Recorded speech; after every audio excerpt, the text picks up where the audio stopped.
Hi, I'm Lee Iridium. Hope you're doing all right today. It's album review time. I am in the car, and I've got to say, this is the best day's weather we've had in my part of the world for months.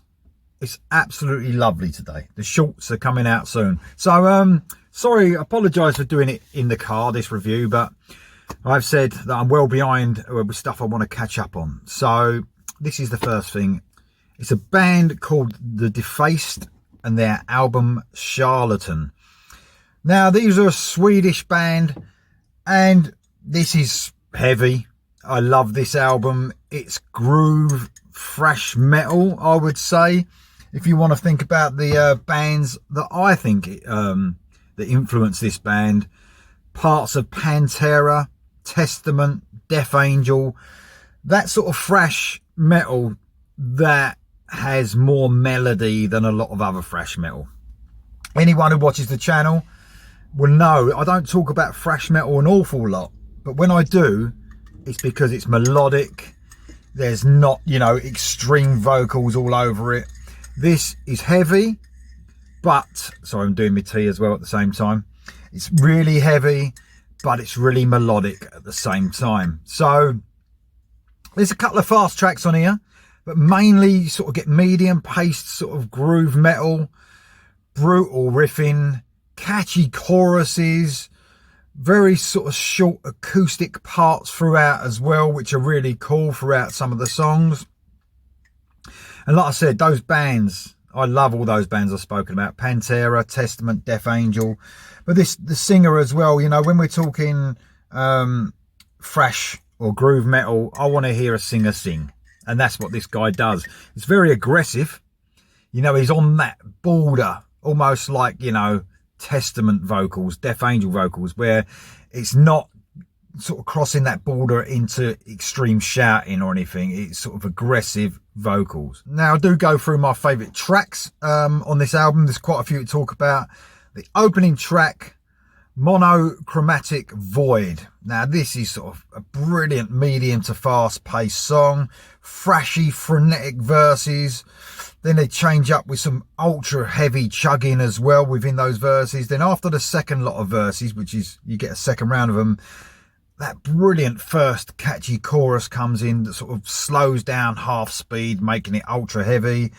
The first breakdown of many breakdowns is in this song. It's so heavy, it's brilliant. You know, these guys really know how to give you a heavy, in-your-face breakdown. Excellent work. Bleeding Ore is the next song.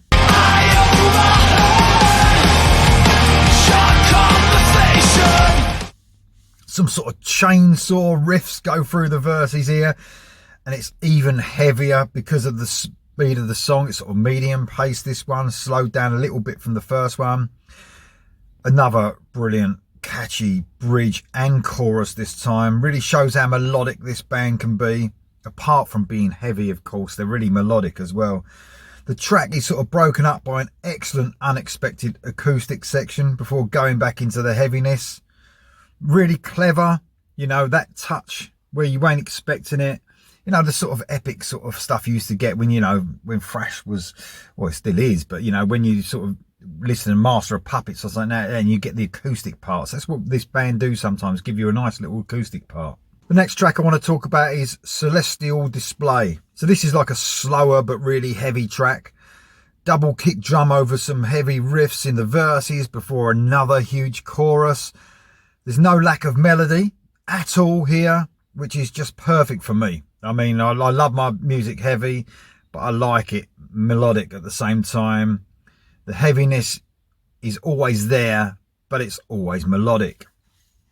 Son of the Sun is the next track I want to talk about. You and me forever, we are entwined in the past. This is another great sort of pace, the slow to medium pace song. Excellent pacing in this one. It's just a perfect pacing for me. It goes from brutal riffing to more clean melodic guitar parts. You guessed it, another big chorus that just hooks you in. This band are so great at that, being so heavy, then hitting you with a hooky chorus, tipped off by another brilliant acoustic section in this as well. The next song I'm going to talk about is Enter the Stage. We were just dealing with our own frustration of us, beating. Some really cool driving riffs come at you in this great track. Just so catchy. Those verses are so fucking cool. I mean, I love this song. Another great chorus, but those verses are the winner on this track. The next track I want to talk about is Fangs. An opening riff with an odd time signature that sounds, sort of reminds me of Deftones a little bit. And then we go into another brutal mid-paced metal track. Those opening riffs comes in and out of the track, the ones you heard at the beginning. We get our usual catchy chorus part before an excellent solo. Next track I want to talk about is No More Diamonds. A brilliant thrashy groove hits you hard in those verses before a really cool, quiet bridge to the chorus. And then, of course, the chorus, that quiet bit makes the chorus hit really hard and heavy. I mean, these guys are excellent musicians as well. There's riffing all over this album. There's brilliant guitaring. The solos are excellent. The vocals, like I said, I love that. I think when you get, you know, if like me, you don't want someone shouting all the time, but you've also got to have someone sort of aggressive because it suits the thrashy music and the groove metal music. Absolutely superb. I love listening to this album because mainly I don't, you know, listen to a lot of thrash and stuff like that. This sort of made a welcome change for something a little bit heavier.